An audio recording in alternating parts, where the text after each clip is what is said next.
창세기 49장 25절에서 26절입니다. 25절. 내 아버지는 하나님으로부터 능력이 있는 사람이다. 그리고 그가 지원할 것이다. 그리고 전능자를. 그는 너희를 하늘의 복으로 확실히 축복할 것이다.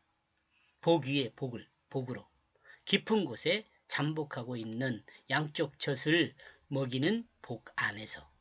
그리고 태의 복을. 아버지는 하나님으로부터 능력이 있는 사람입니다. 하나님으로부터 능력이 있는 사람. 그 하나님은 이 땅에 은혜를 더하셨습니다. 곧 말씀을 선포한 것입니다.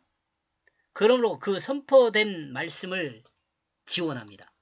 선포되어진 말씀은 이 땅의 말씀이 아니라 비록 인간의 언어로 된 인간의 이야기로 선포되었지만 이 말씀은 인간의 이야기를 전하려는 것이 아닙니다. 인간의 이야기 안에 담아둔 하나님의 뜻을 전하는 것입니다. 늘 말하는 거죠. 하나님이 전하는 하나님의 뜻은 모든 인간이 구원되는 것입니다. 이는 하나님의 깊으신 뜻입니다. 디모데서 2장 4절을요. 확실히 하늘의 복을 받은 것은 하나님의 뜻을 따라 구원을 받는 것입니다. 하나님의 뜻을 따라 구원을 받는 것이 하늘의 복을 받는 것입니다. 이는 복 위에 복을 받는 길입니다. 복 위에 복을 받는 길이 하나님의 뜻을 따라서 복을 받는 거죠. 인간은 내면 깊은 곳에 죽어있는 영원한 생명을 소생시켜 생명으로 인도받는 축복을 받는 것입니다. 이 축복을 받는 사람은 생명을 소생시키는 태의 복을 가지게 됩니다. 이 생명에 젖을 먹이는 복이 있습니다. 이 복의 복을 더하는 것입니다. 하나님의 힘이 그 깊은 마음에 잠복해 있는 그 생명이 새롭게 거듭나 젖을 먹는 젖을 먹는 복은 복의 복을 받는 것이 됩니다.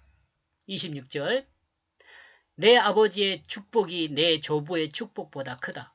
오래된 산들의 경계가 있을 때까지 요셉은 그 땅의 머리가 될 것이다. 형제 중에 구별된 머리가 될 것이다. 내 아버지의 축복이 내 조부의 축복보다 크다는 말은 이삭이 야곱을 축복한 것보다 야곱이 요셉을 축복한 것이 크다는 의미로 생각해 볼 수 있습니다. 이는 자신이 받은 복보다 요셉이 받을 복이 크다는 것을 드러내는 것일 수 있어요. 그죠? 그러므로 산들의 경계가 있을 때까지 요셉은 머리가 된다고 축복을 하고 있습니다. 요셉이 머리가 된다는 것은 애굽 왕 바로가 요셉에게 애굽의 모든 땅의 주권을 줬습니다. 그러므로 그는 애굽의 머리가 되었죠. 요셉은 형제들과 구별되어 머리가 된 것은 이방 나라의 총리가 된 것을 드러냅니다. 이와 같은 내용이 형제들과 구별된 것은 이방 나라의 총리가 된 것이라고 볼 수 있습니다. 똑같은 것 반복하고 있습니다. 지워버리죠.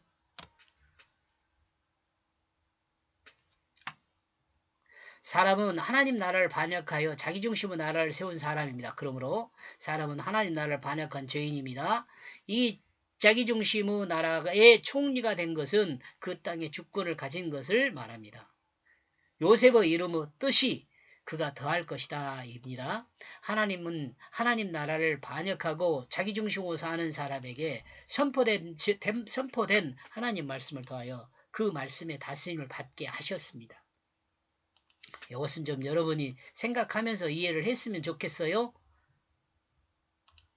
요셉이란 말에 대해서 여러분은 다 긍정적으로만 생각하는데 이 내용을 조금 생각해야 돼요.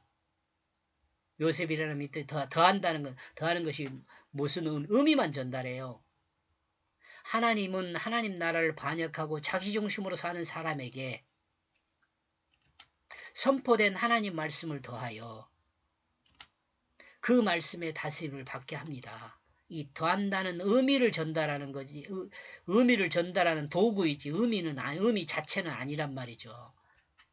더하는 것이 중요한 것이 아니라 하나님 말씀이 더해진다는 그 의미를 아는 것이 중요하다. 그런 의미입니다. 똑같은 거 반복합니까?